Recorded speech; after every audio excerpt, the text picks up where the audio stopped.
To another episode of the NEL show. I am so happy about this particular episode, and today's episode is sponsored by the fullness of you. You can get this episode.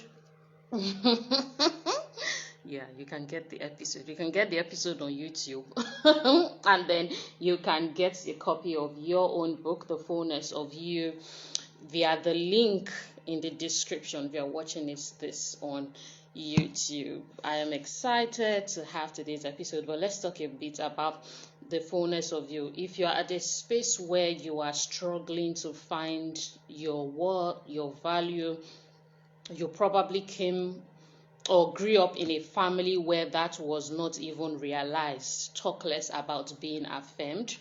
This is the book for you. In this book, we talk about the origin of you, why you exist, why you matter, how to go through life with your understanding of the values that you carry, the not even value system now, but the value, that treasure that you carry. And we go on in the fullness of you to talk a lot about what you contribute to the world, how you are different, how what you have matters. You know how many times people try to underestimate what it is that they carry because they believe that some of the things that they carry is for a select few, is for people that went to a certain kind of school, or it's for a certain kind of audience. The fullness of you demystifies that myth. And it was the first book I wrote, and it has a lot of value. The subtitle says Reach Your Life Speak, which is exactly what the fullness of you is set to do, to help you reach your life speak. Thank you so much for joining in, Emmanuel. Thank you for joining our live. Are you excited about today's episode? So yes, get your copy. I tell people about books especially, and even resources generally. You can never pay for the value that you are receiving from what books give to you. You really cannot, especially a very good book, because it's just priceless. What you get has become yours, and it is yours forever, especially if you know how and what to put into use. And a lot of times when people ask about self-discovery, they're wondering how to find themselves. I refer them a lot of times to The Fullness of You, amongst many other books as well that we have in the library or in store for you. So make sure to get your copy. We have other books. We have Make More Money, 50 Places You Can Be Found by the Man of Your Dreams, 50 Fears That Men and Women Have before getting married, the 50 fears stopping them from getting married. Like we have Enjoying Her, we have Purpose is in Pieces. So from time to time, I take out time to speak about one of the books, some of the books one after the other, just so that it helps you know what each of them contains, and then it can help you get your own copy and be on your own growth plan as well. The essence of reading books is not to clap for yourself or to give yourself some sort of award that you're reading books, but it is to nurture yourself and nourish yourself towards your life journey. The investment that you put in yourself is proof that you believe in the destination and in the life that you have been called into. So no matter what, you have to make sure that you are always investing in yourself. I remember there was a time where I really could not afford to buy books, and I needed to buy some of these books. So what would I do? I would tell people to gift me books as my birthday. So I would attach it to my birthday. I would say, hey, why don't you get me this book? So that I just had to make a way to make sure that I'm getting fed. Because just the way you are being fed physically to continue to live, you also need to be fed spiritually, emotionally, psychologically. You have to be fed and for your life's journey. You have to be fed for your life journey. Thank you so much for joining in, Toyin. We have an amazing guest and she will be joining in shortly. Of course, I started this broadcast before the time, so that is okay. She'll be joining us shortly. So yes, always make sure that you are feeding yourself. And like something I was thinking about recently, sometimes the things that differentiate you from the average man or woman are the things that you choose to do differently that others are not taking into, they don't see as important, or they're not taking into consideration. They don't think that is something that you should do. They don't think it's something extra. They don't think they should go the extra mile. They don't think they should do something apart from just the average, and that is why many people stay average. So a lot of times when you check the successful pattern of people, they are just choosing to do something that many other people are not doing, or the higher percentage of others are not doing. So yes, make sure you visit that.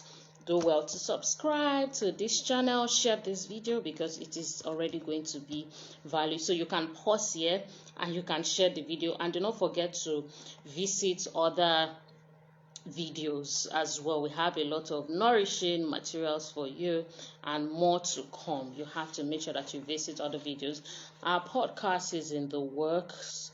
The podcast is me uploading the broadcasts of a lot of my radio series. So if you're a person who is interested in what it is that I share in my radio series, which is full of value, like it's full of value, you want to make sure that you are listening to that podcast when we make the announcement. Okay, having said that, it is time for our guest to join us. Okay. Yes, okay. Our guest will be joining us shortly.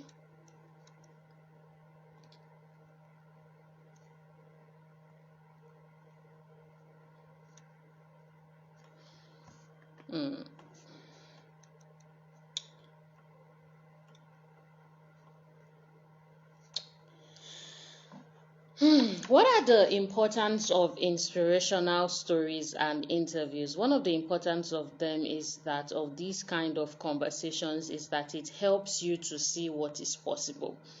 Many times, many people see the possibility of a thing that they haven't yet seen is possible when they see a person who looks like them. And when I mean a person who looks like them, it could be age-wise, it could be skin-wise, it could be religious, it could be country-wise, it could be even background if the stories are relatable. So when they see a person who looks like them, they begin to get inspired to do the things that they never thought that they would see, or never thought that they would do. They thought that it was impossible. So we bring these kind of conversations and we make it intentionally because we want to make sure that beyond your reading courses and all these other things that we'll talk about, which is very good, you should also have your own personal feeding system where it is just you, yourself, and the material. Conversations are a great way of passing on ideas that can change our lives forever. In fact, I just say conversations make the world go round, because a lot of times when we wake up, we sleep, we go around, many of the ideas and ideologies that we adopt come from conversations. They come from topics, they come from discussions, they come from questions that we ask. These are the ways that we gain ideologies, we form value systems, belief systems that we now begin to ride on with and use to make our own life decisions.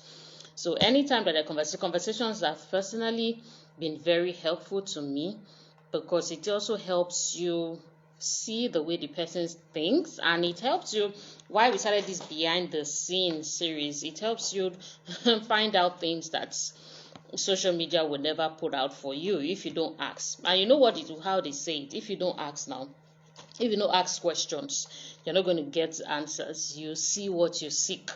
So at the end of the day, conversations is us taking the bull by the horn to say, hey, we want to know. Let's ask you some questions. Let us get to read. Tell us about it. Because you can't expect something from a person that you haven't asked, or you did not ask rightly in the right way. And hey, we're having Mariam Longe join us, this morning, and we're so excited. Let me invite.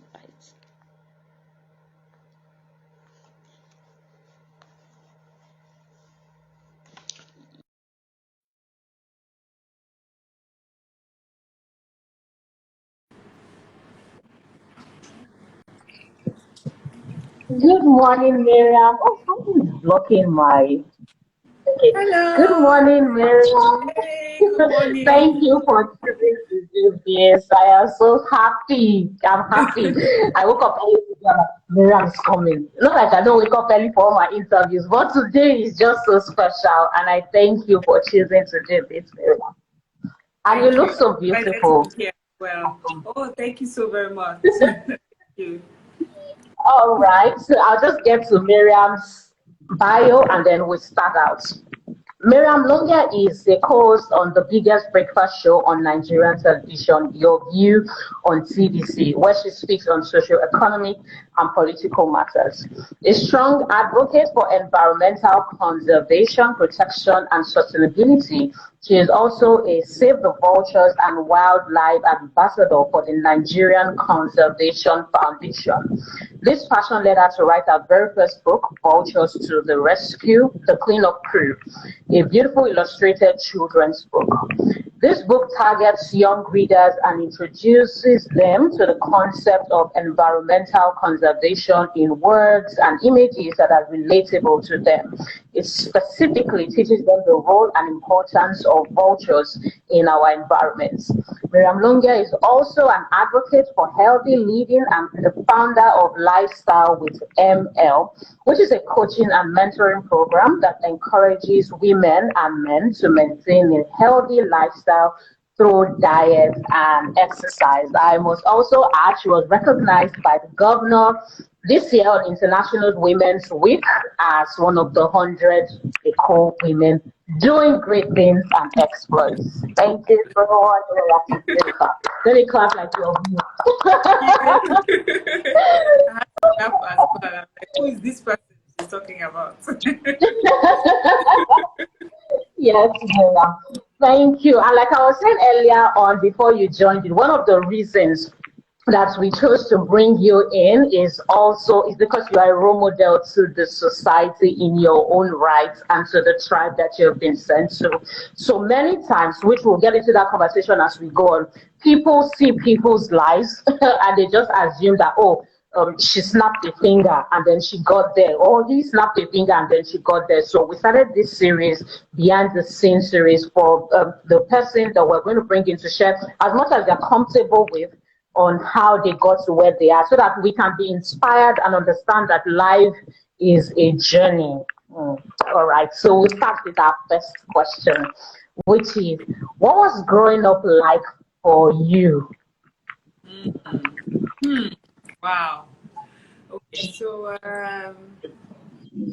for me, I lost my father when I was really early. So one of my earliest memories is really of the time that I had lost my dad, and it was quite. I noticed that there was a change. There was just lots of changes that happened as a result of his passing. A lot I didn't understand at the time, but as I grew up and I understood, so things became very difficult for my mother. My dad's family sort of, took everything away. So my mom was a young 24-year-old with 2 children, working as a nurse, and it was tough. But I would say she had the support of her sisters, my grandmother. So these were my very first role models. Let's put that. They're the one I grew up. I always grew up in a community of women. So my mom, her sisters, my grandmother, they were like all my parents that helped me growing up. But things were not easy at all. My mom was the sole breadwinner, and as a nurse, in Nigeria, you know what that is. But she was Yeah. determined that we get the best of education that she could afford. In fact, I would say that she could hardly afford, because she would say to us that our primary school education, our school fees was twice her salary, and she found a way, to just help augment that. So even though I remember that there was lack, because and it's not as a child you don't really see it, but when you grow up, Mm. and the sort of school that I went, I was able to see the difference between where I come from, what I could afford, what we could get compared to what my counterparts in my school could get. So I knew that things were quite tough for us. But my mom is just my greatest role model. There's no one like her, I would say. She, she, hardworking woman, and I always say I owe my life to that woman. I owe my life to her Mm. sacrifices, and all of us. And she's constantly for me a standard for motherhood. And yes, so growing up was quite tough, but I had a mother who was present as much as she could with the help of her sisters and her mother, and here we are today. Wow. Thank you so much, Miriam, for starting out that way. So you shared that your things were taken from your mother and then your family when your father passed. Did it build any form of resentment in you, or what sort of worldview did you have growing up, especially seeing that specific experience, just experiencing that? Why would you do that? Why would you seize everything from a family who needs it the most? How did that shape your worldview growing up? Okay, so I'll go back to these women, my mom, her sisters, my grandmother. They never said anything negative. These things that I'm saying is what Wow. I grew older and asked questions and realized that things were different. But they were very deliberate about only telling me the positives about my father and my father's family. I never heard anything negative. It was I was raised not to be entitled, to anything. And also the philosophy I would say in my home was, this is here today, God provides today. If it's not there tomorrow, you get up and you move. So I never grew up to feel entitled to anything. I never was raised to feel like anything was stolen from me. Just that life happens, you dust yourself up and you get moving. So what I say to you now is just in hindsight, as an adult, you ask questions. And then maybe when we grew older, when she thought we're old enough to understand something, she told us a little bit more. But I remember deliberately growing up, she just never mentioned anything negative about that. Yeah. So I didn't Wow. grow to hate Okay. anyone. There wasn't any resentment. There was no animosity. The only thing I would say for me growing up was I always wondered where are they? Like where are my cousins? And then what I now just decided for myself, like my mom and her family, that's my only family. But now time changes things, and in recent years we have sort of mended that relationship. Oh, thank you so much, Miriam. What's your position in the family? Because you mentioned you have sisters. So are you the first or second or third child? I'm first child. I have a younger sister and a younger brother. Oh, okay, so three. I'm Amazing. bossy All older sister that nobody likes. I'm joking. right.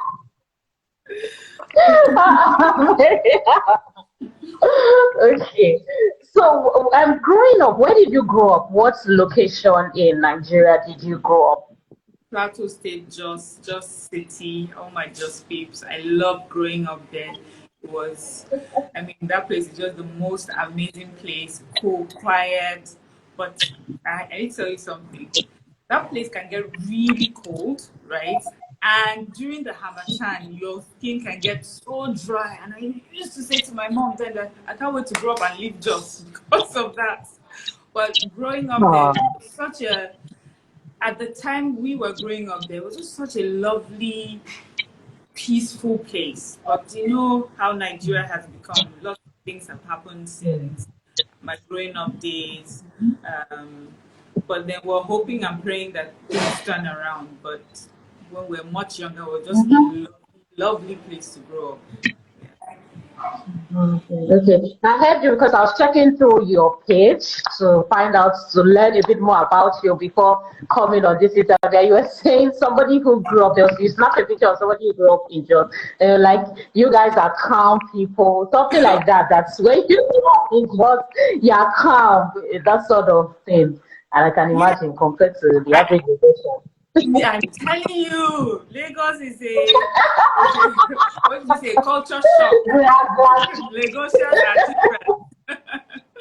So a lot of people would describe people who grew up in Jos or maybe the North as quite laid back. You know, some people would say lazy, but I don't think so. Just think that we're laid back, and just that some of the things that what some of the things we want to attain is not exactly what a Lagosian wants to attain. I find that Lagosians want to attain money, big houses, you know, it's nice, but I feel that when you grow up in Jos, you just want to attain, just to be comfortable enough to get by.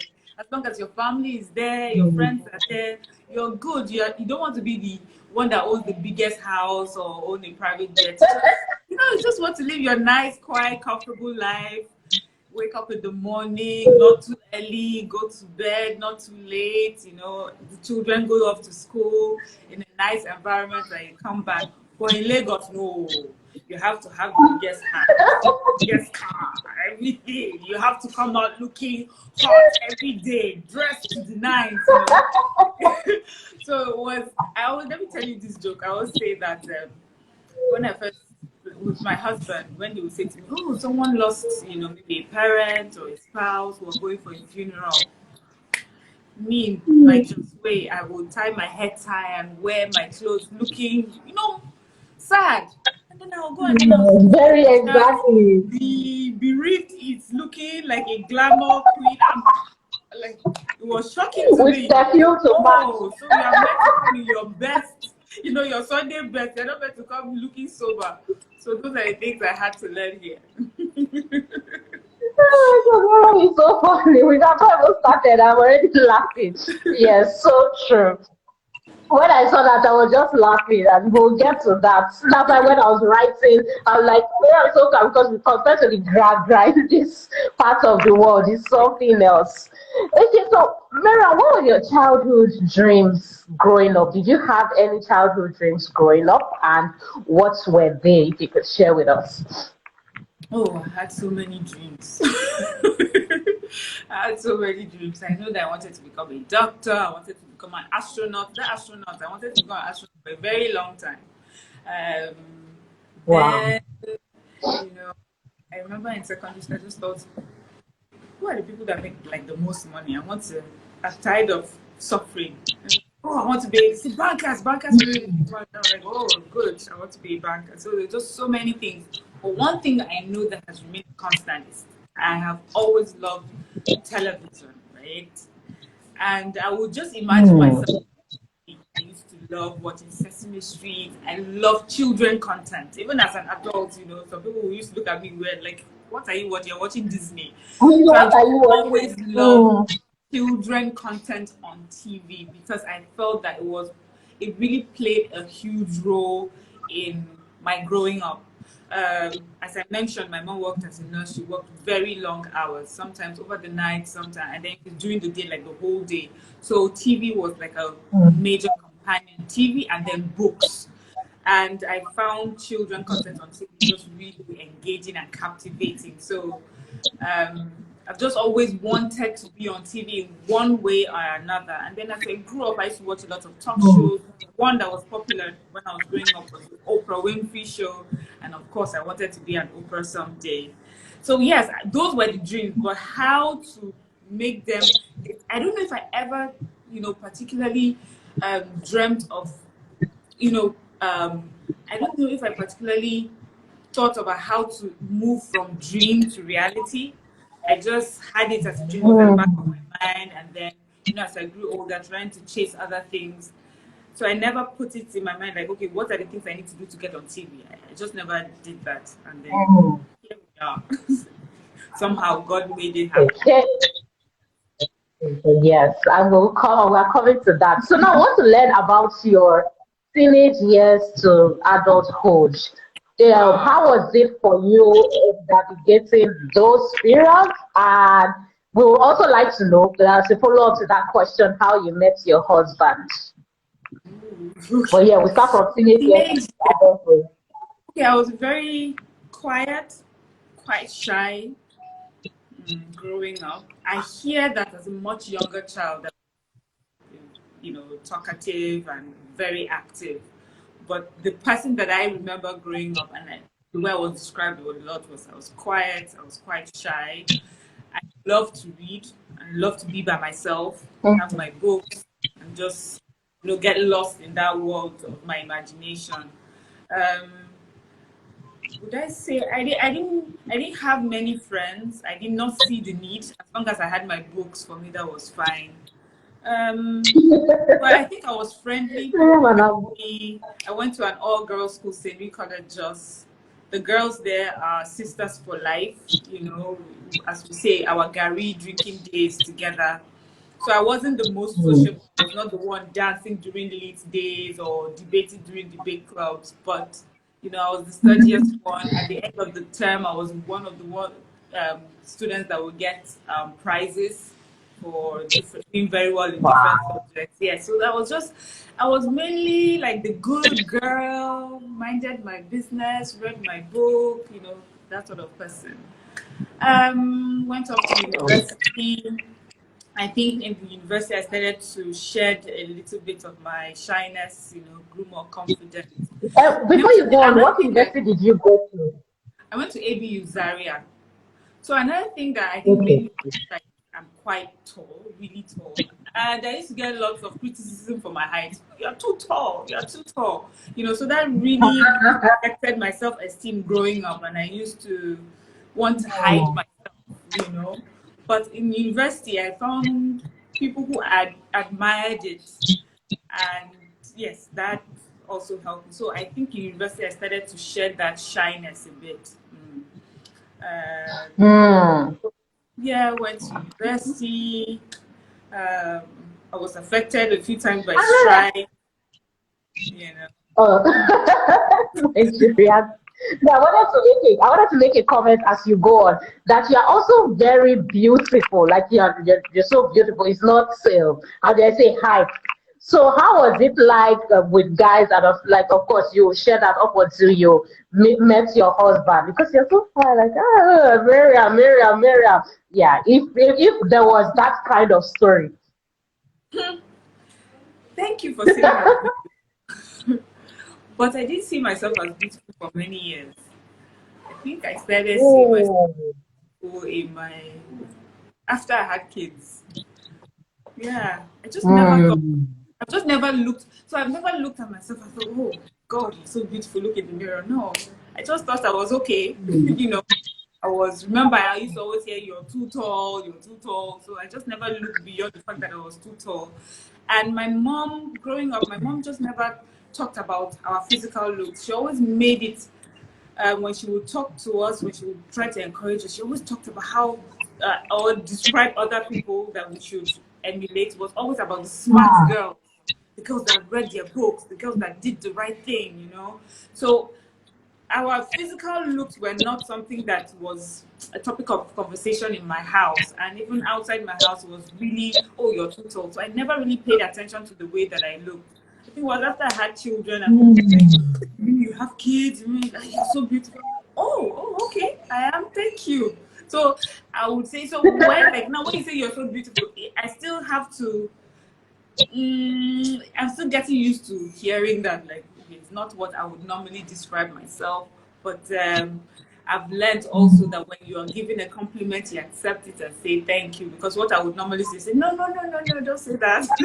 But now I learn to accept it and say, oh, thank you very much. But my physical look has never been top of my, on top of my head. I've never thought about it. I just always thought, what way am I being smart? Am I taking the right decisions? That's just the way I was brought up. Yes. Okay, then you said how I Okay, met my thank husband. you. How you met your husband? Yeah, yes. Okay, so let me see, how did I meet Love him? talk. Wasn't too long. So it was after university and NYSC. Then I moved to Lagos on my own. I've always come to Lagos to visit family because I had relatives that lived in Lagos. But this time I decided on my own I'm coming to Lagos to hustle. Everybody comes to Lagos to make it. Coming to make it. And so I came, and one of my very first jobs was receptionist at this place, and we used to have guests, come in, and in that place they were very deliberate about not sharing your numbers with the people that were guests there. So I never did that, but there was a guest who, now I'm telling you this story because at the time I didn't know this, but so there was a guest who now told my husband, who is a friend,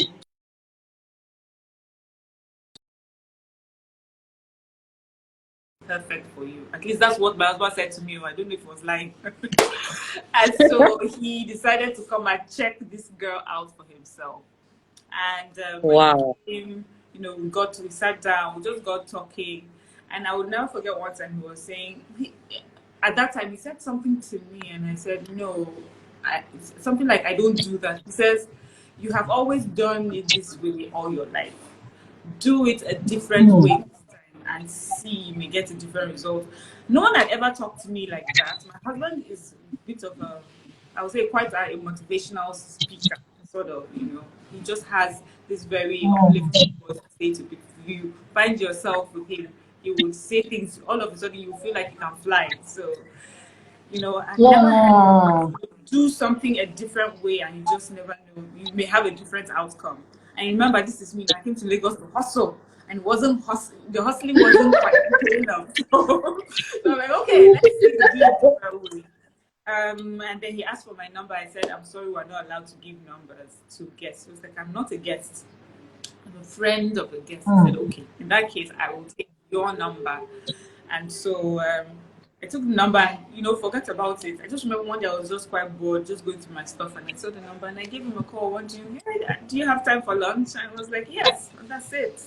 We went for lunch, and I have people here laughing. Why are you laughing?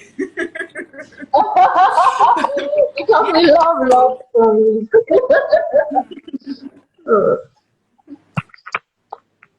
Okay, Valentine. And then you've been married for how long now? Since then, since that launch episode. It's been 11 years. 11 years, 2 children later. Wow, wow. Thank you for sharing with us. Okay. So, what would you say were before I even go on to ask this question, I've heard you on the show speak a bit about how you are a private person. You've shared that. Is there some sort of values or principles or thinking that made you that kind of person, or it was just the kind of person you decided to be, maybe due to experience growing up, your calmness? If you will share with that, because why that is important in this world today. Many people just feel everything is what they should be talking about on social media. So when we say a private person who can still share, I think that's something that is important. So I wanted to please share with us why you decided to be some sort of private person, but even though you can still share some things like you're doing now. Yes. Although some of my friends would say, used to be a private person, you're no longer a private person. They would say that because I actually share more than I used to. And I think that being on TV is the reason why, as I said earlier, I grew up, I was just always a quiet, shy person. And I said to you that I do not have, growing up, I didn't have too many friends. I was just I don't know why, I think I was born that way. I was just very careful about developing relationships from when I was very young. I've always known that about myself. I'm not quick to jump on someone and be friends with someone. I will take my time out to get to know somebody and then determine, you know, given everything, if this person is someone I could, you know, want to be friends with. And now if I think about it, I think I've also had experience with friendships that have even made me even be more reserved when it comes to making friends. But I feel that it's important, you know, especially in a world where everybody shares everything, it's important to be careful, you know, how open that you are. Not everyone that takes your story wants to keep it and help you. Some people just want to just say, "Hey, look at what she said."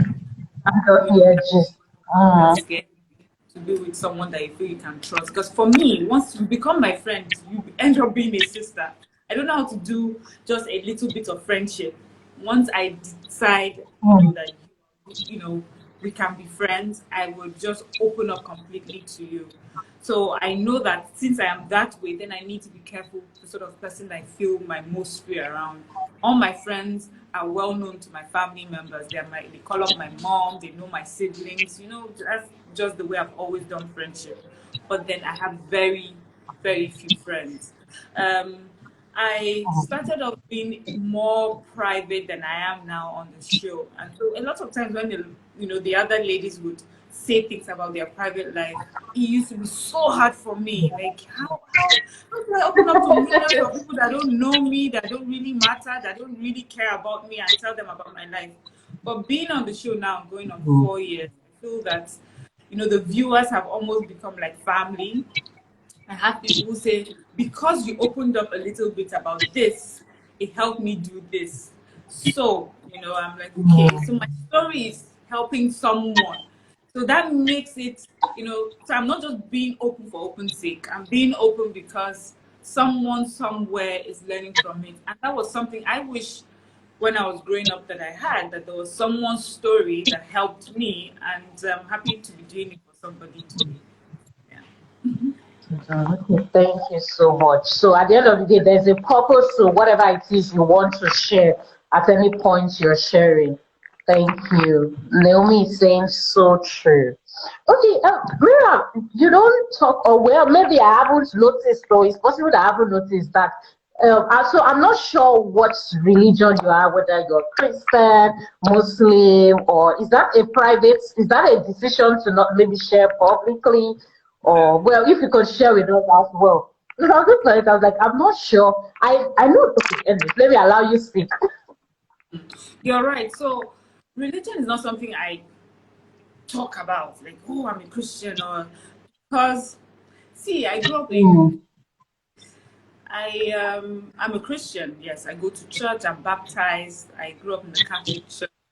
There was a time I thought I was going to be a nun. There was a time I wanted to be a reverend. But I also family have very close Muslim cousins. I have a Muslim brother, So, and I also come from a place where I've seen religion, people who, bad things happen because of that clash in religion. And for me, although I don't believe in religion, I just believe it's politics, taking advantage. And so, because of all this, my background, I would never make religion the thing you see before you see me. I feel that there are more important things in a human being than where you go to worship. Are you a good person? Are you a kind person? And that is okay. I would say that is my religion. That every time I come out, that I do what is right by someone. For me, that is my religion. Wearing Christianity or Islam on my head is not as important as the action what I do. Religion for me is not just a thing where I go to worship or a title I put on my head. It's just what I do every day. If someone is hurt, in what way do I help the person? Do I help the person get better, or do I compound the person's hurt? That is my religion, and so that's why you would never hear me constantly talk about whether I'm Christian or Muslim. That's very deliberate. So I'm happy that you noticed. Yeah.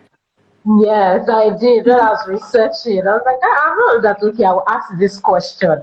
I want to get to the point of how you got to your view now, but Miriam, you have to give us the tips. One of the things that I enjoy when you're on the table is how you comport yourself. You are really an embodiment of class, all this is, and nobody was born with it. So you have to tell us, how did you, the way you cross your leg, I'm telling you, because I watch your view, I swallow it. My husband said I can be obsessed with in a season if I want to be. I say, yes, I agree. So I watch it, and when I'm watching, I don't just watch, I watch everything. So how did you come to become that person of class? I remember seeing a show recently, an event was holding for talking about elegance. I was like, Miriam is not here. This panelist is not complete because yes, I said it like that. Miriam is not complete because when you're talking about elegance and all that, really, you have that. Yeah, even apart from calm, so what do you think calm is even the way she carries herself. So how did you come into that kind of poise and elegance? Did you learn it?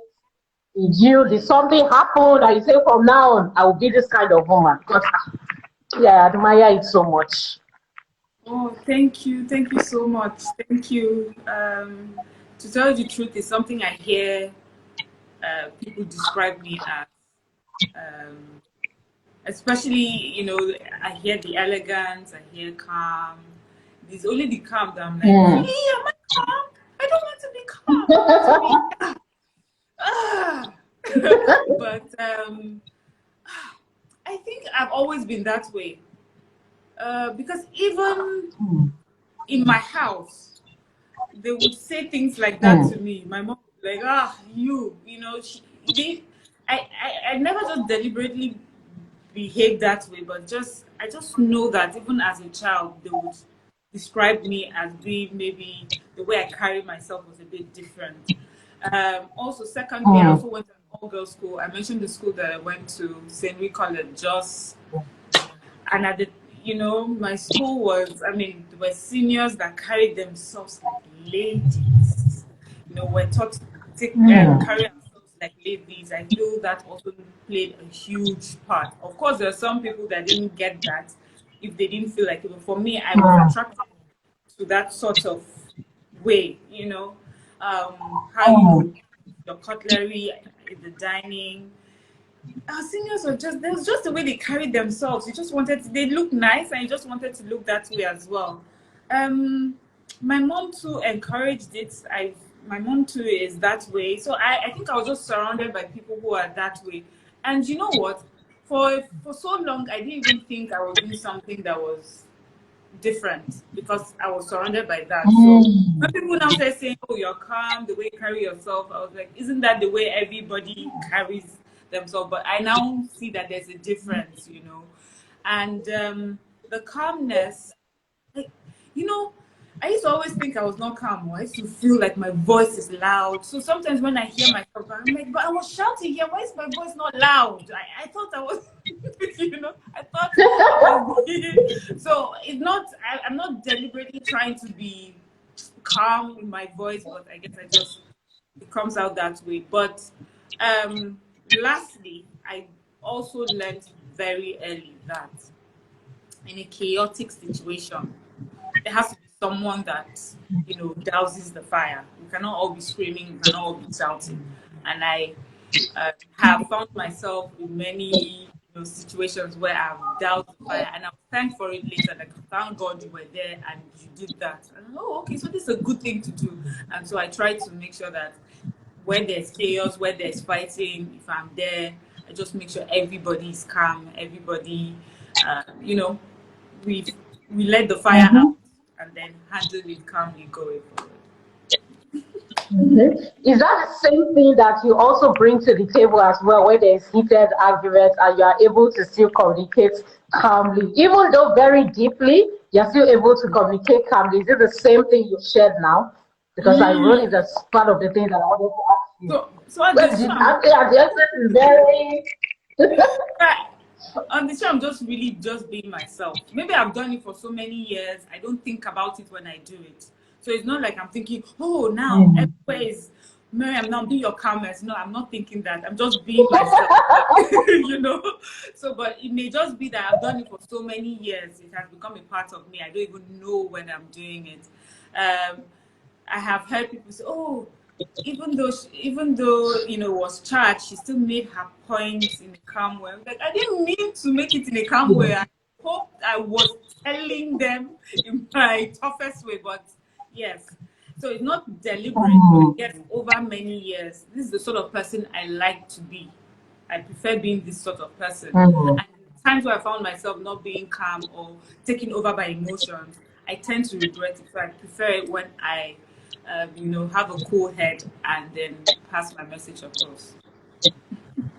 Okay, thank you, Mariam. So now, before for people who think that Mariam just flew into your view, we now want to learn about what life was with Mariam before because in this sort of our this overnight success thing where you snap a finger, or what you can do with Instagram Reels now.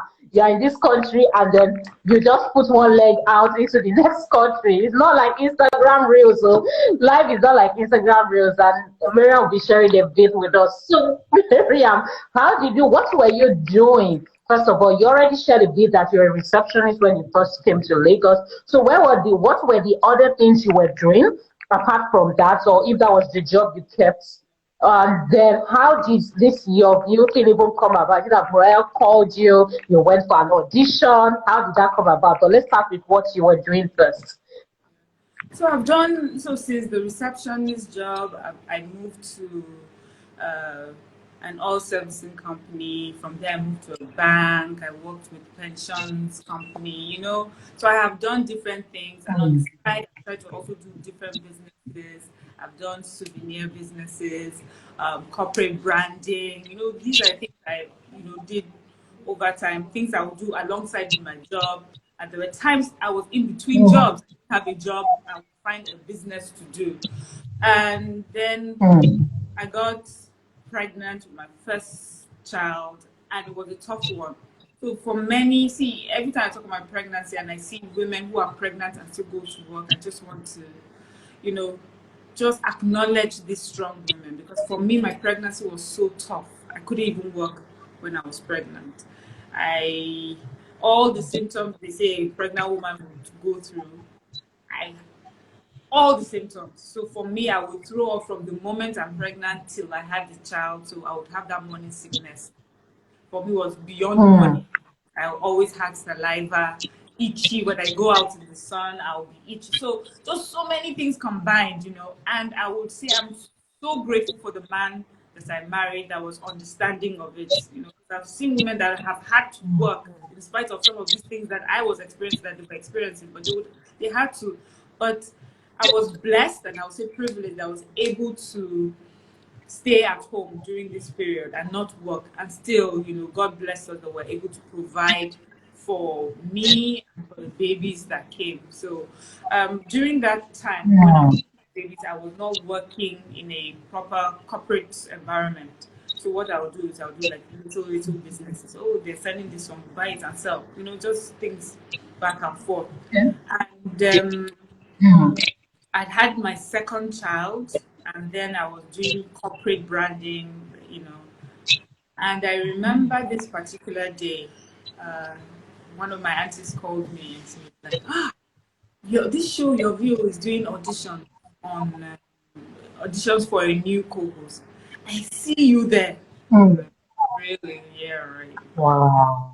So interested. But I remember I watched YOURVIEW, but I used to catch it on YouTube. I used to watch like some of their old programs, and I used to enjoy the conversations. And I used to always say, it would be nice if they got a different perspective from, because most of them seem to be Lagos people, Lagos raised, Lagos grown. So I just found that a lot of things was about how it was for them in Lagos.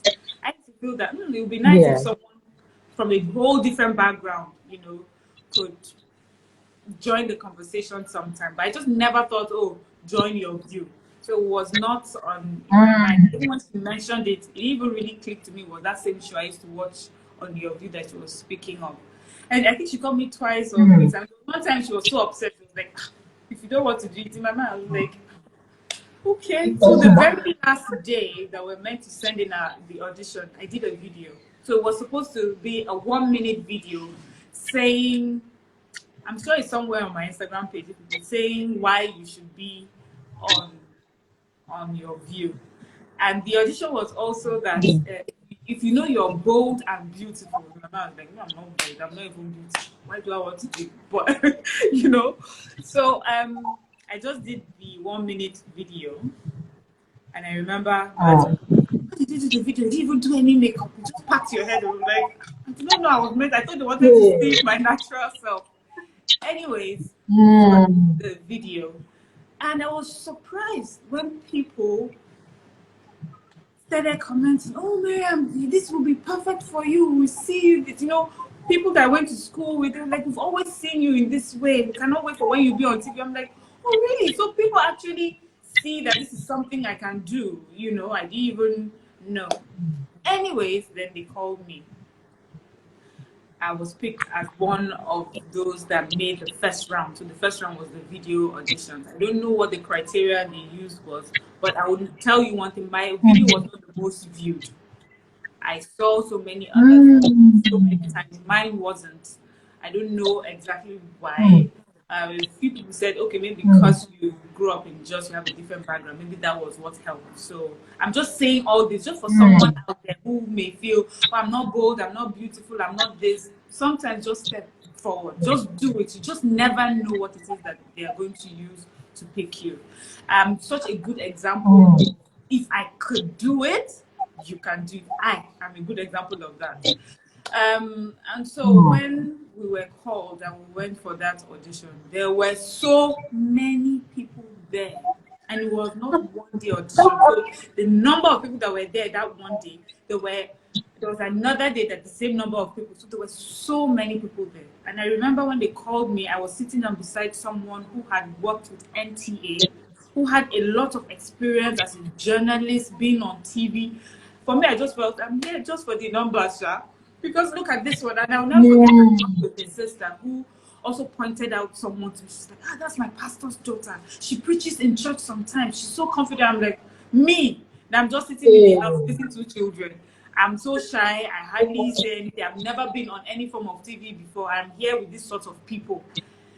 Anyway, I was there, right? So, and then I was called.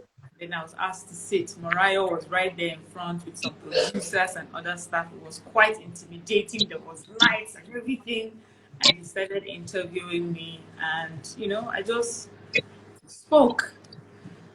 And I said, and they said, thank you. You know, there was nothing that, it wasn't as if I said something. They were like, oh, fabulous. This thing that you said, no, it was just like, you know, it was like, thank you for coming. You know, you hear from us. And I left just thinking of all the other people there was no way that they would call me back. And then a few days later, I was called back. I was in shock. Of all the hundreds of people, 10 people were picked, and I was picked amongst them. See, people need to remember I don't have any form. At this point, I had never been on TV, no form of experience. No experience. Not the passion. It would be nice to also share my views, that's all. And the next stage was the TV auditions.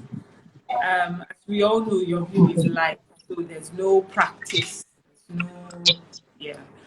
And I got on the day that I was supposed to go. I went there and I asked the questions as best as I could.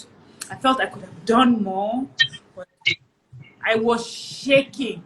My voice was shaking, my hands were shaking, I was sweating, my palms were, it was just really a new experience. I couldn't believe that I was there, and yet, you know, I was grateful to be there, and I really wanted to do my best. I remember it was a Yoruba actress that had come in and were asking questions. And I asked her the first question, then one of the co-hosts said, we've asked her that question before. This is not her first time here, so she's answered this question before.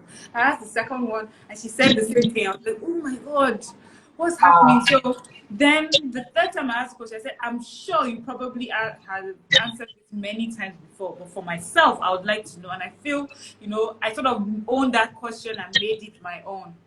Anyways, it was done. I said, thank you. And I left.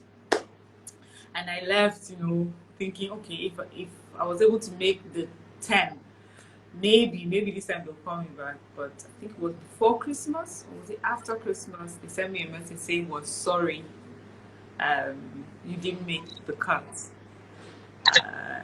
Wow, I wasn't expecting this twist. Oh, quite disappointed. It was like, but I was also excited for my seat. For me, I felt I had already won because I had done something I never thought I'd do before. I did something just never could have imagined doing before, like putting myself out there. Remember, this is the shy, quiet, reserved, private Mariam, and I took every step I took was out of character, And so for me, it was a personal win that I even went that far. And I remember just mentioning to my husband, I was like, no problem, just tell them thank you. And I remember I sent them a message saying thank you very much for that opportunity. And just to let you know that in case anything comes up in the future, I'm still, willing to come and audition or in whatever capacity. And I left it at that. And I left. But it brought it now, something in me was awakened by that. I was like, okay, that means you can get up and just do anything, if you're interested. And I remember I met someone and they were thinking of doing a show. I said going to the place where we're thinking of doing this show. I was supposed to be like sort of a presenter asking questions. While I was there, I got a call. And this was like a week after. I got a call from one of the producers, like, hi, is this Mariam? We're calling you. We're one of the producers of Your View. I would like for you to come in for one more audition. I was like, okay. They were like, are you ready tomorrow? I'm like, yes, I'm ready tomorrow. So that was how I was called in. And then I did one more live show. And I was asked to come in the next day. I did another live show. And then I sat down with Mariah. And she said to me that we're going to be taking you. The other person we had picked she didn't quite fit. And you were the very next person after her. We were thinking between you and her. We picked her, but we saw that she didn't quite fit. So you would be. So even when the door closed, somehow God opened the door. You see? Wow. Yes, and that's how the journey began. And it has not been an easy journey. I feel that it's important to tell my story because there's so many people that come on TV and they are great at it. People love them. For me, it was a gradual process. People saw how I was making my mistakes, how I was building my confidence. People would hear the shakiness in my voice. People would see my hands shaking. And here I am today. People say, oh, Mariam, you have grown. And I want people to understand that even before you are perfect, even before you are great at it, just show up every day and one day you'll be better and people will see that growth. And I hope I'm a good example to someone today that says, that's too afraid to try anything, too afraid to take the first step, that just do it afraid, and one day you'll just be good at it. Yeah. Wow, Miriam has mesmerized us with her storytelling. Honestly speaking, thank you, Miriam. You really went deeply to just share it all, and it's so inspirational. Especially for me, especially because of the plot twist of it's not as if you even pick that first. You're already planning to, whether with a partner or so, to go and do some sort of another show because you were not called, and right there you were called again, and then you got in. So it's even sometimes for me, what I also pick is also working from a place of rest is also important while you pursue your dreams. It's not everything that is, but because if you check this out with the other people qualified or newscasters preaching in their churches, all these other people, you'll be at Delilah, it can't even be Miriam, but look at the story. Thank you for sharing with us, Miriam. So how many years now has it been since you joined in, or what year did you join in at the time when you joined? It's been 4 years, I think. Okay. Yes. Okay. About Oh, Yes. yes. Okay, so let's get to, because we want to move into learning. And if you've got any questions for Miriam on this, because we're going to be moving to another segment now and start to wrap up, please use the question icon to ask your question. Just use the question icon to ask your question. So, what have been your challenges so far on the journey on this CV journey, and what have been your lessons? Let me explain the challenges a bit more. You see people on TV or radio and they think that they've got it all, they won in life.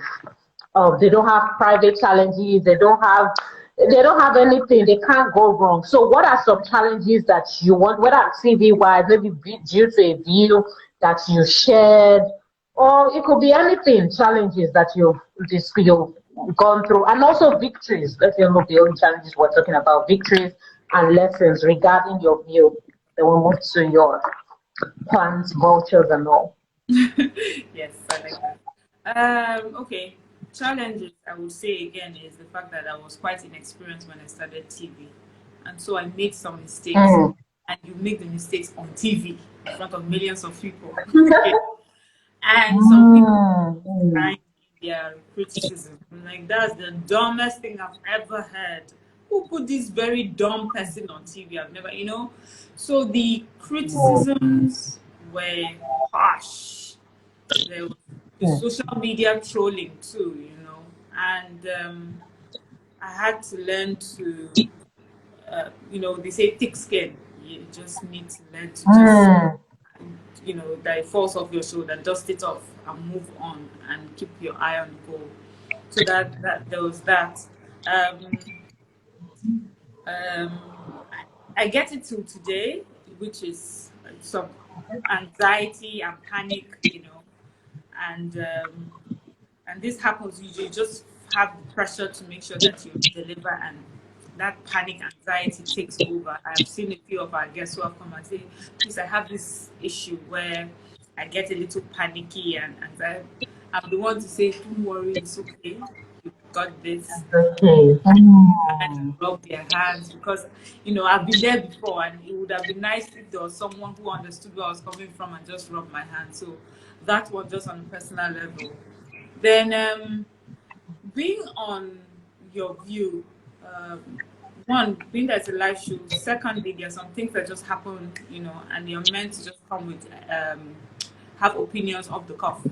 It's important that you read, study. It's important that you are aware of what is happening in our nation and just around. It's not enough to go to the show and then forget Nigeria, because you can do that. Forget Nigeria, get lost in some entertainment and not understand what's happening. And the times that I have Mm. gone, because sometimes the stories are so, you wake up, sometimes you hear all this really traumatic, heart-wrenching stories, and you just want to tune off. But when you do that, is that when you come on the show, you don't have content to give, because you haven't been part of what's happening. So it's important that that happens. Then there's the challenge where people just assume that because you're on TV, you've got your makeup done, you're wearing this outfit, that you have made it, that you have this contact, somewhere. And so when you don't give as much as they expect, or don't give as often, they're wondering, oh, you must be so stingy. But how many people do you explain yourself to? And so for me, I just always know that I know who I am. I know whatever I do, I know where I'm doing it from. And so I would not be swayed by people's expectations or people's opinions. The people who know me truly, and those are the people that matter, and not everyone, outside. Then we're working with a group of women, and today I would say confidently, these women are my sisters and they're my friends. We have moved from colleague level. But it was a journey. It just didn't happen like that. They were not just friends waiting for me to come. You had to build trust, you had to develop that relationship. And today they are one of my Mm. biggest supporters for whatever it is that I'm doing. So I'm so also, I know we're talking about challenges, but it's a victory. At first we Yeah. had to find our feet and understand the relationship, but now it's a victory because I now have with me a whole band of soldiers, female soldiers on my side. That's how I feel. Yeah, we're heavily supportive of each other. What other challenges? So I told you before I joined the show, I would say I was at home, and this is a conversation I got had with my children yesterday. So I'm at home and I'm a homemaker. I really know how to be. I will tell you, I really enjoy being a mother, and I felt that, and I feel that I do a good job at it, or used to. But now I have my children complain about the times that I'm out of the house, that I don't spend time. I mean, this conversation we had yesterday when I was complaining about something that they did. I said, Mommy, you know, you used to be with us all the time. You used to spend time with us, but you don't do that as much. I don't do that as much because I feel like, okay, I need to chase other things myself. I need to achieve other things. And sometimes, I guess, you know, for them, they're still trying to adjust to the fact that she's not there. I used to say at the weekends, then, the moment we wake up, we're off. All of us, we have one club or the other that we're part of. Someone's going for football, the other is going for taekwondo, this one's doing tennis. We're doing something, we come back, we have something planned. I was that mother, the type of food they eat, their fruits, everything just arranged. But I'm not that mother anymore. I was that sort of very conscious, you know, mother. Everything that they put in their mouth, that they wore, how I sort of, you know, took care of that. But now I've had to allow other people help me. I had to delegate. And so for me, I feel that that's my major challenge. That's just the balancing of my job and the things I want to pursue with motherhood. And not that the motherhood is bad, it's just the motherhood that the parenting that they're used to. Okay. Before we ask about the one of the very interesting and intriguing parts for me about you, I want to ask, what would you say shapes your worldview?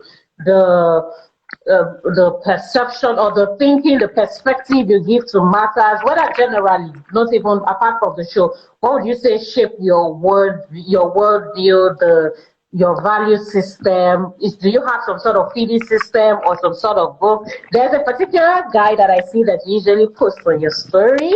I enjoy his quotes as well. I think he's Adam Grant. Yes, Yes. I see that he also. So, is it the people you follow, or what are some of the things that shape your worldview, so that we can then maybe check out some of those books as well? Yes. First person, I would say my grandmother and the way she lived her life. My grandmother's story is a different story to tell. You know, someday I will tell her story, but it's just of a young girl who life was tough for her, but God turned it around. And the things that she used to do, and I would see people come, you know, people expected more, like, you're too nice. Those were the words they would say, oh, you're too, the word that we used to describe my grandma, you're too, you know, selfless, quick to make a sacrifice, you know. And I would see sometimes family members complain about that she was doing it too much. But then, even though she was doing all that, I didn't see her struggle for too much. I've seen people who did the exact opposite of what she did because they thought they were being smarter and they were being sharper. And the things that she accomplished and that her children have accomplished, they haven't. And so for me, I learned that just be a good person, you know. And if you're a good person, you're a kind person, even if it's not showing up for you right away, it would show up for your children, it will show up for your grandchildren. There's some things that my grandmother has done that when I meet people today, they refer to my grandmother and what she did, or some kindness that she did, or some sacrifice that she made. And because I am there, because I'm asking for a favor right now, that woman's kindness is somehow paying, you know, doing something good for me today. Second world person that shaped my worldview is my mom, which is be hardworking, have something that you do. It's not enough to just be a wife. You must have something. My mother, she would say when my dad died, if she didn't have her job, how would she have taken care of us? So it was important, you know, that you have something, a job that you do. It's important that you make smart decisions financially for yourself. You don't have to have a lot of money, but make sure you're putting something aside for yourself, for the children, because life happens.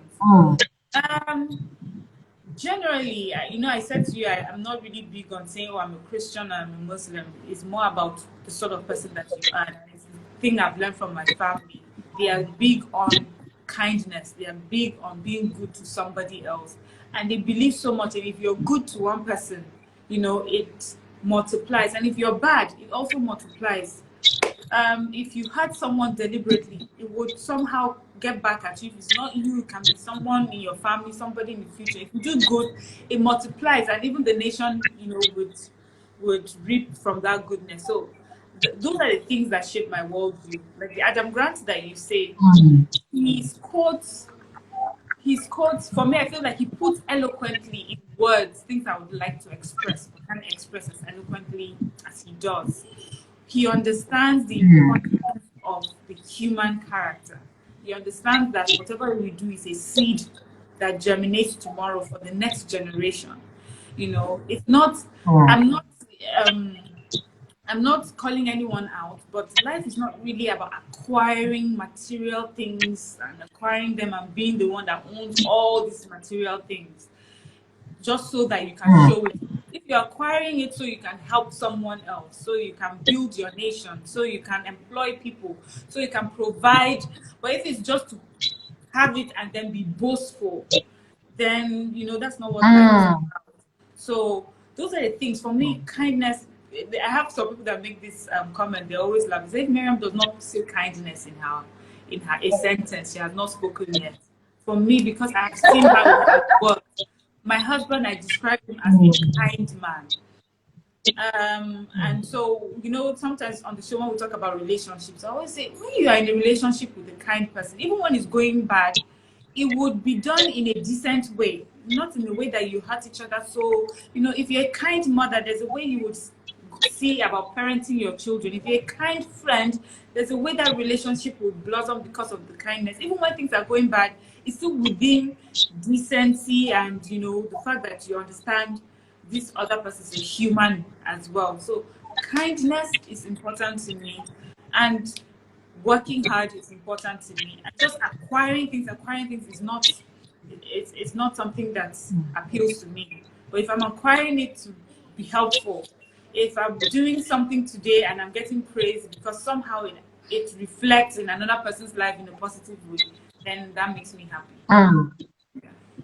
Wow, thank you so much. I'm glad that I asked that question because we learned a lot of things. And I hope that's the day you want to share your grandmother's day. You can. I want to interview you for that story because I'm sure we can learn a lot. I particularly believe that there's a lot we can learn from the older generation and even those that are about to pass, that are closer to passing away. A lot that we can learn. And yeah, that will give me the grace to work that out. See how I can bring that into interview. All right, Miriam, you love plants, you love vultures.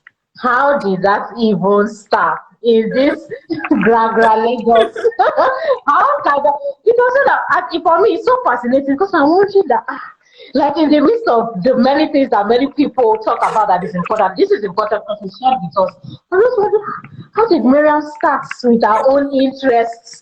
So please help us understand how you started with your own interest of, I don't know whether to call it wildlife. Maybe you give us what the correct interpretation is, vultures and your plants. Please, how did that interest even start out? Okay, so let's just start with plants, the easier one. I mean, if you grew up in Jos here, we're surrounded by plants everywhere. I mean, that's how we just grew up. Plants everywhere. It makes the place beautiful. I don't even know why it's a thing. But here in Lagos, I know that people have like concrete everywhere, pavement everywhere. And for me, when I started, planting in my house, just made everywhere nicer, and people would come to the house, oh, it looks better. But I know I struggled because everyone was pavement, and in Jos, you just throw seeds and things will grow. Here in Lagos, you have to watch it and care for it, but what all the struggle, it just, plants are beautiful. I just feel when I sit down among the plants, I just feel calmer. And I feel many people should actually try it. It's just nicer when you have plants around. That's one. And then, of course, so that was just being a passion, personal passion. But of course, we're talking about the different things that happen to our environment. And so I've always tried to join all these tree planting events. You know, I will never forget the very first one that I joined here in Lagos. It was so eye-opening, and I loved it so much. And since then, I try to find one tree planting event or the other to join. I'm in a group also that advocates for tree planting, you know. So it's just my love for plants, house plants has grown into this passion for helping protect and conserve our environment. Now for the vultures. So, you know how one thing leads to the other. So I've always just talked about plants and the environment on the show one way or the other, but it was really at just a personal level, just being an enthusiast. That's all, nothing serious. And I did Lufasi Park. I did a tree planting event. I joined a group at Lufasi Park. I posted it, and I would always go to Lekki Conservation Center, you know. And then we got talking with the people there, and they were like, "Okay, you know what, Mariam? We have this campaign about vultures called Save Vultures, and we're trying to educate people on the roles that vultures play in our environment." So to be honest with you, just like many Nigerians, I didn't think vultures were anything. Growing up in just them, you know, in the market area, especially where there's waste and things like that, you would see them. And at the time I was talking to the Nigerian Conservation Foundation, I didn't realize that they were going extinct. I didn't realize that many of them had died because of our cultural beliefs. You know us now. We believe that they are witches, wizards. Yeah, if you see them, that means then the opened my eyes to the fact that they use them a whole lot when it has to do with traditional medicine. Traditionalists believe they bring all sorts of things, and so people hunt them down, poach them for that. Then all this, and then just urbanization in general, electrical poles and things like that has definitely affected their numbers. But you know, if you see, for a regular person, the fact that I don't see vultures, so what? It doesn't mean anything. But then I learned that where there are no vultures, there will be diseases. So vultures are, like my book, I say cleanup crew. But maybe what Nigerians will mostly understand, sanitation officers. I always say in Lagos, Loma officers. That's what vultures do for our environment. So God has created vultures specifically for this job. He created them in such a way that when they eat these dead animals that could be, maybe they have died from diseases. So what would happen that normally when these animals die, maybe our domestic animals, like let's say dogs, if they feed on it, they'll get these diseases to whatever. They'll eat it, they'll come to our homes and they'll pass it to us. And that's how we spread diseases. Or they'll decompose into our soil, into our water. But what the vultures do is that when these animals die, they quickly feast on them, they eat them. God created them specially that when they eat this thing, it does nothing to them. They have a corrosive, very acidic, corrosive stomach, that all this bacteria that they eat, the acidic stomach that the acidic stomachs that they have, it protects them. You know, it neutralizes whatever bacteria it is. And it just shows you how very deliberate and specific God is. Everything He has created to play a role. He has created with purpose. And if you take one out, it will affect everyone else. I always say it's just like our 5 fingers, where people, if you take one out, it still affects the 4. There's no how someone with 5 fingers, someone with 4 fingers will work as well as someone with 5 fingers. Do you understand? So we need to understand that everything that God has created is created for a reason. They have a role that they play. And for me, it was just a no-brainer to be part of that campaign. When I started it, one of my aunties, as a pastor, called me. She said, "Why? Why? Did you not see dogs? Did you not see peacock? Did you not see all those beautiful birds? Why a vulture? Because what? I was going about vulture. Yes. But I've had this conversation with people that I feel that should know better, educated, enlightened, well-exposed people, who would say to me, "It's until I started telling them about the vulture, they had never heard about it." And now, even of the show, people that watch the show say, I've learned a lot about Vultures from Mariam. So it gives me so much joy to talk about Vultures, because I'm not just talking about just for anything. They play an important role. They protect us from diseases. They protect us from pandemics. Where there are no vultures, there are pandemics. So it's a matter of life and death. So all of us should actually be champions of protecting and conserving vultures. Wow. Well, I want to know what the goal of your book is. But before we speak about the goal of your book, I want you to know that Miriam's new book, you can get it on Konga, Amazon, Roving Heights Bookstore, Patabah Bookstore, and Bookworm Cafe. These are some of the places. And these places, for example, I know Roving Heights, they deliver worldwide. Yes, that is Miriam's book. So they deliver anywhere you are in Nigeria, please. That's where I am. And they deliver anywhere, Katsina, wherever you are. So you can get Miriam's book from any of the stores. So when you wrote this book, number one, what was the inspiration and what is the goal? What inspired you to write the book and what are you trying to achieve when you put this book in the hand of a child and even the hand of a family? Yeah. So I was inspired by my relationship with Nigerian Conservation Foundation as the ambassador for Save Vulture campaign. I did not grow up thinking about vultures. Just as I described my journey getting there, doing this work with them, I just realized that when it comes to environmental issues, environmental sustainability, protection, conservation, we have this conversation with adults only, at least in the Nigerian arena. We just adults, intelligent adults speaking to intelligent adults, exposed, well-traveled adults speaking to just the same of the same. And I feel that if you're talking about serious issues like that, you need to think of the generation that you know, the next generation. And if they start early, when they become adults like us, they'll make better decisions, because from an early age, they already know what is right. So many times when we have these events, I noticed that, like I mentioned, we're just talking to adults. Sometimes children are invited, but you know how it is in Nigeria, we invite children just for the optics. They're there, Yes. give them a bottle of soft drink and a snack, and they go.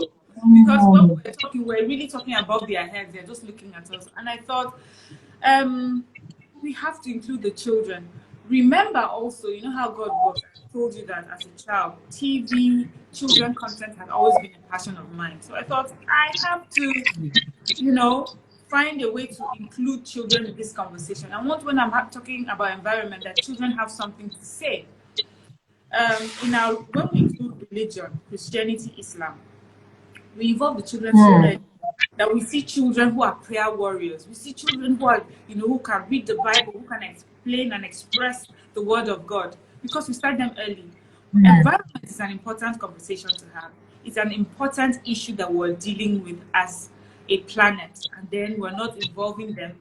What do we think what sort of decisions do we think they will grow up to make if they are not equipped with the right tools? And so, of course, I had to include them, and that's why I wrote the book. But because I have the experience of the sort of books I enjoyed as a child, I knew that the books had to be colorful. That's the only way that I would keep a child engaged and, you know, in a book. So I knew that it had to be colorful. The vultures had to look interesting. The wordings had to be relatable. And so it took me about a year working with this wonderful, wonderful illustrator. Her name is Oluwaseyi Alade.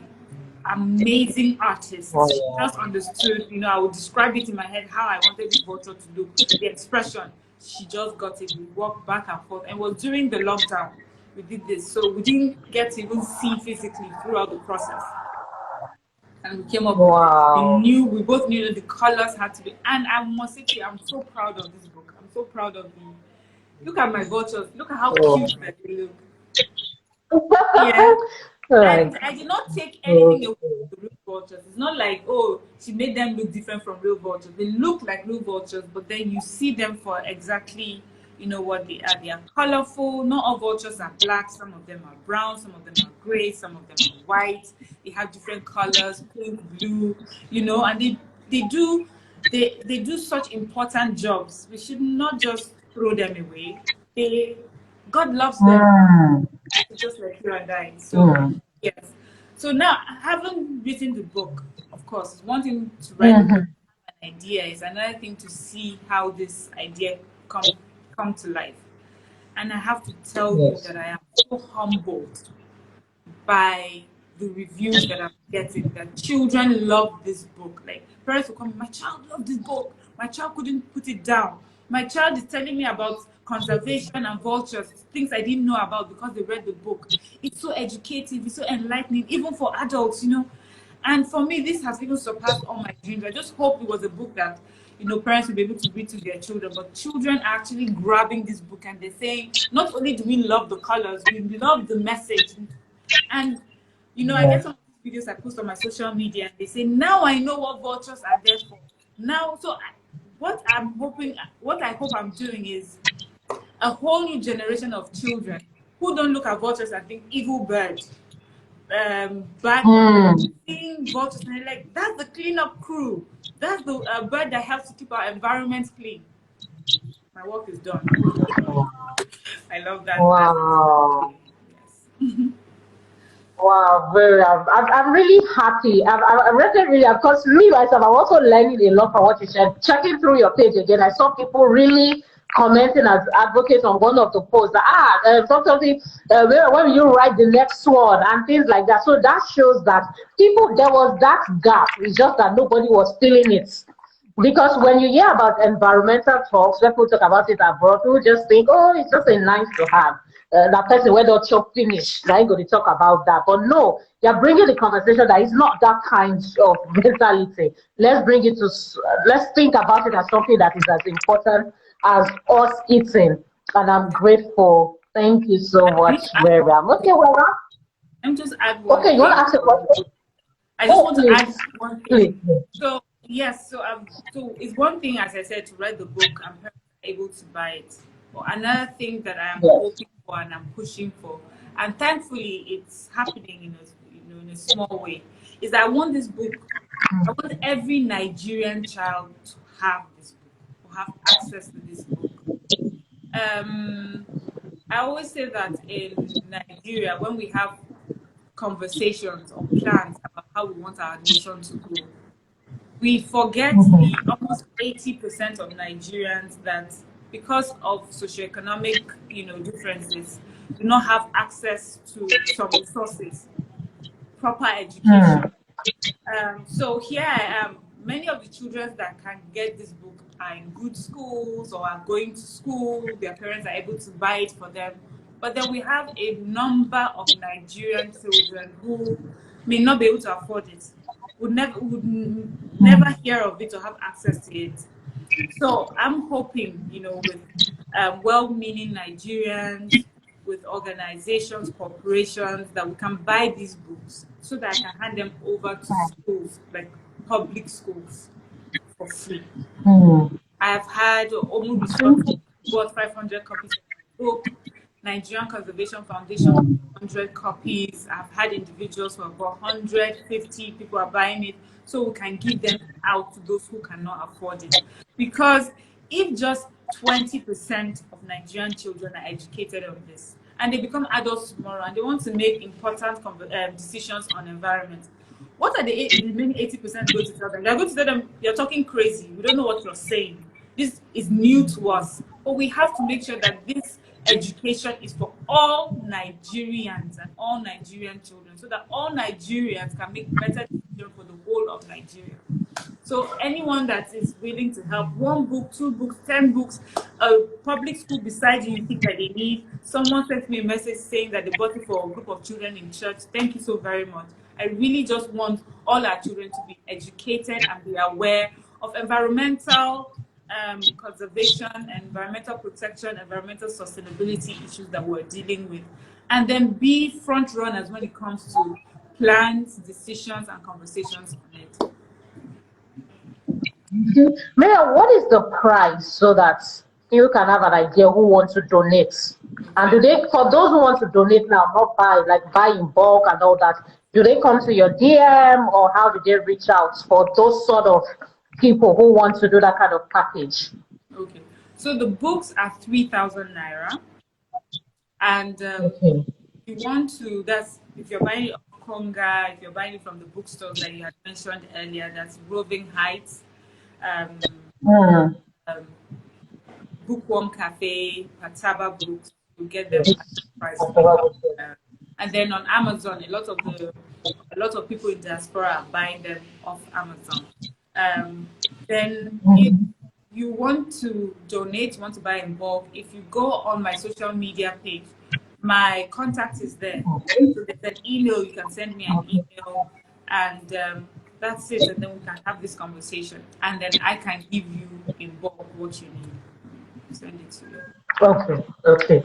Thank you so much. That is so important. Thank you, Miriam. Okay, so I have the last question before your rapid fire question, and we'll wrap up. And it's just to get your thoughts on the northern part of Nigeria. It looks like, just like you shared at the beginning, things have drastically changed since the time you grew up there, your siblings, or even people that you knew, your friends that went to school together. It may seem as though like we're having some sort of not physical separation in that sense, but there's some sort of, it looks like the life in the north is quite different from the life in the south or in the southwest. What are your thoughts on that? And have you got any ideas on how we can bring together our ideologies as Nigerians rather than one person in the north thinking, no, it's me in the northern part, me, I'm the one in the south. It just looks as if, no, they are another country in the northern part of Nigeria. So I just want to get your general thoughts on that as we close out.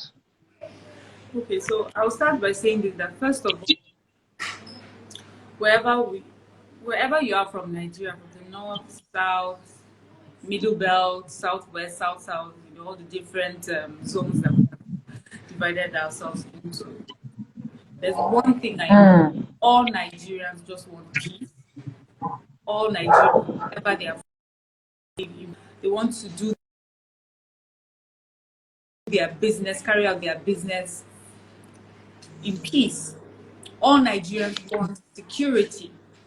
All Nigerians are tired of all the constant insecurity, the banditry, the kidnappings. Nigerians Yes. want to flourish everywhere in Nigeria. That is one common goal that we have. The differences for me, I would say to you personally, I feel has been politically motivated. I feel that Mm. politics, in order to, because for them there's a way politics is played. It's not really about the interest of the people. It's really about the players in politics, and they would win at all costs. And so, no matter what it is Mm. that is being decimated, no matter what it is that is being destroyed, it doesn't matter as long as we win. And for me, I have seen that personally in my life. I say this sometimes on the show. I'll say it here. That when I was growing up, Mm. I grew up in a Hausa Muslim community. My very first friends are Hausa Muslims.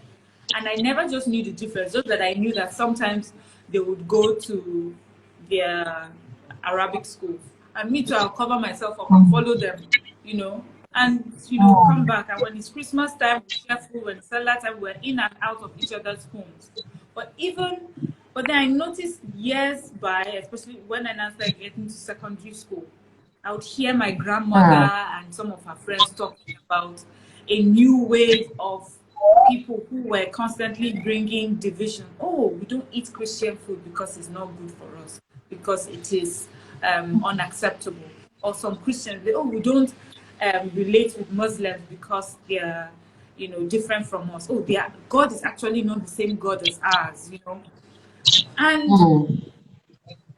I just feel that started really with politics. A politician needed to find a way to grow their voters, get more people to support them. And some people believe in politics that divide to conquer thing. And I feel that's what has divided us. If we can find Mm. people in leadership that are willing to put the interests of Nigerians first above their personal, interests, we would see that we're not so different from each other. We want the same things. Growing up in the north, I grew up with many Yoruba people that speak Hausa better than they speak Yoruba. Some of them speak Hausa better than some people who are Hausa. I've seen Igbo people that speak. I have a very good friend that when he speaks Hausa much better than I do. He speaks really good Hausa. I mean, the whole family. And they've lived in the north all their life. I've come here to Lagos and I've seen Hausa people that have lived in the southwest all their lives. They speak Yoruba so well, they don't even know how to speak the Hausa. They just want the same thing. They just want to flourish anywhere they find themselves. How northern people are so accommodating, say there's a middle belt, so accommodating. Do you know what is so painful about this division is the fact that we have just so much potential. We have so much gifts that I feel Nigeria itself is self-sustaining, but our constant divisions, our constant fighting is just making our country, where we are today. So if we put this politics aside or make it a politics about the people, about the interests of Nigeria, about the development of Nigeria, about the growth of Nigeria, we will not see this division that we see. No Hausa man just wants to stand and kill an Igbo man. No Igbo man is raised just to hate a Hausa person.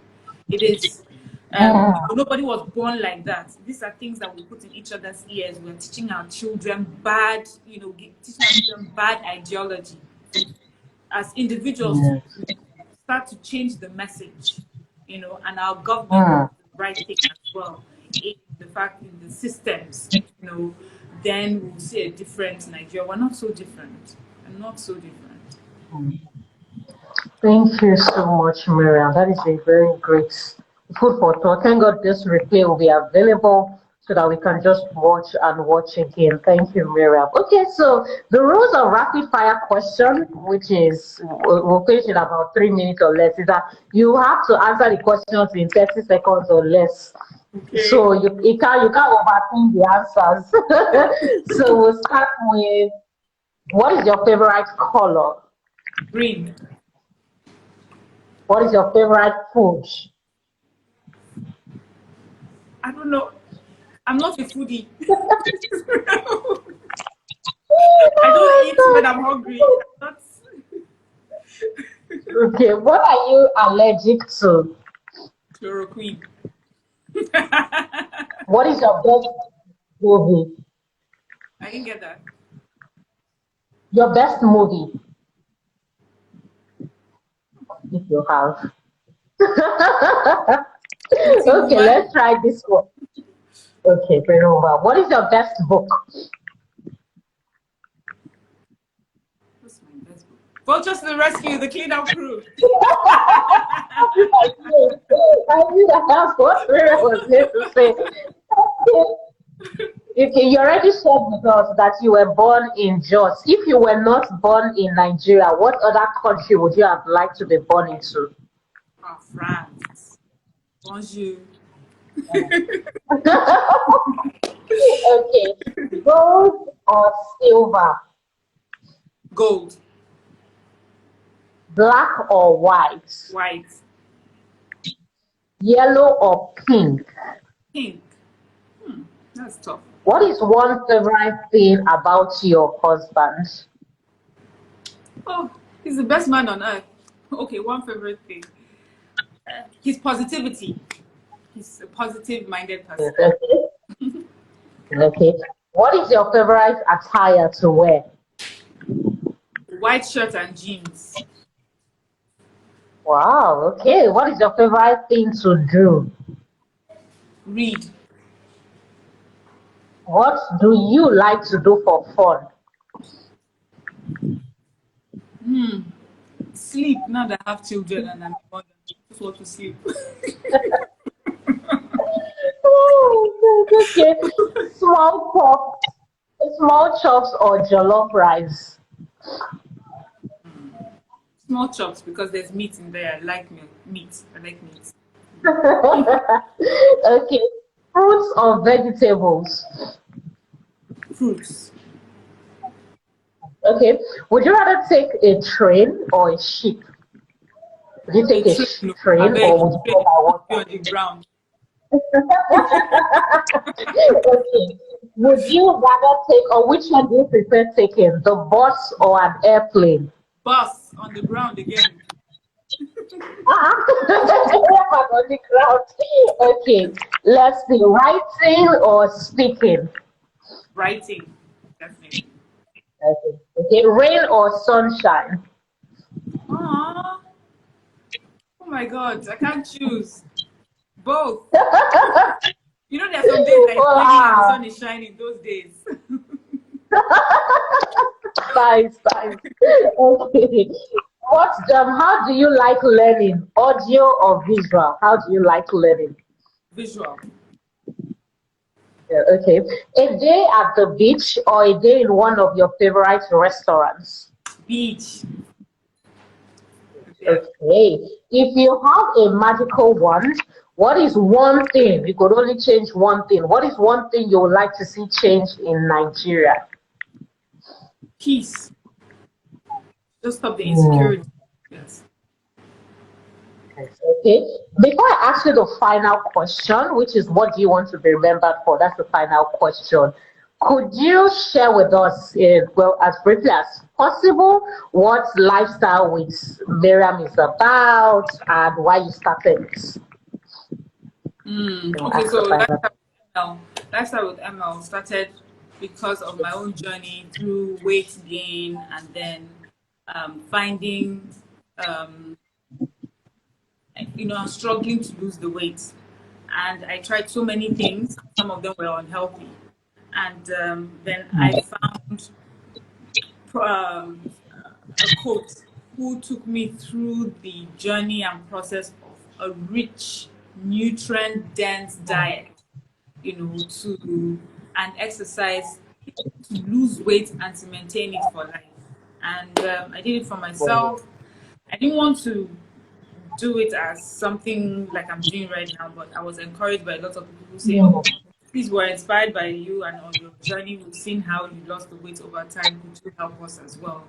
And so that's what I'm trying to do with everyone else. And now, even for me, sometimes, and I like to say this, sometimes I struggle as well to, you know, keep to my diet and everything. But I have a whole community of people who have gone ahead and are doing very well for themselves, who are right now encouraging me, to do better, health wise and diet wise and exercise wise. Just really that I want Nigerians to live their best lives. And if we're eating healthy and living healthy and exercising well, we will live healthy, happy lives.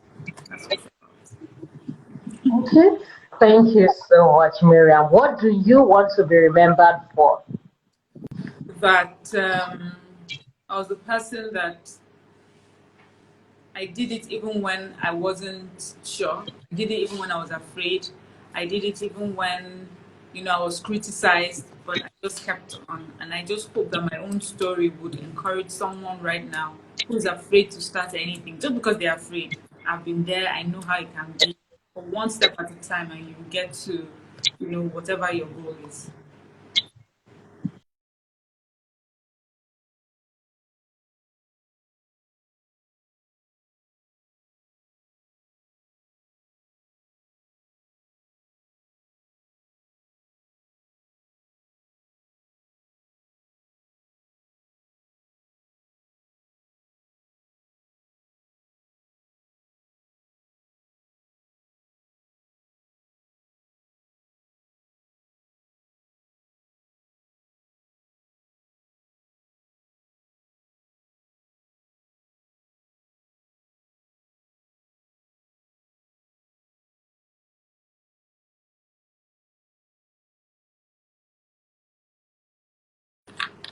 Okay, so back. So much, Miriam. I don't know why. I think my network I just disappeared. I was just thanking you Yeah. for being a part of Oh, this conversation, and The network will not interrupt us because it can be very distracting when it does. Well, thank you so much for all you do, for how inspiring you are, and for being authentic. That is why we see through, we see your authenticity, and we appreciate it. Thank you so much, Thank you Miriam. so very much. I truly feel honored, and this is one of the very best interviews I've ever had, ever. I felt like myself, like I was just talking to a sister. Thank you so very much. Thank you so much, Miriam. Bye. Thank you for joining us. Thank you for watching. The replay is available on SAGENEL, Sage_Nel. Bye.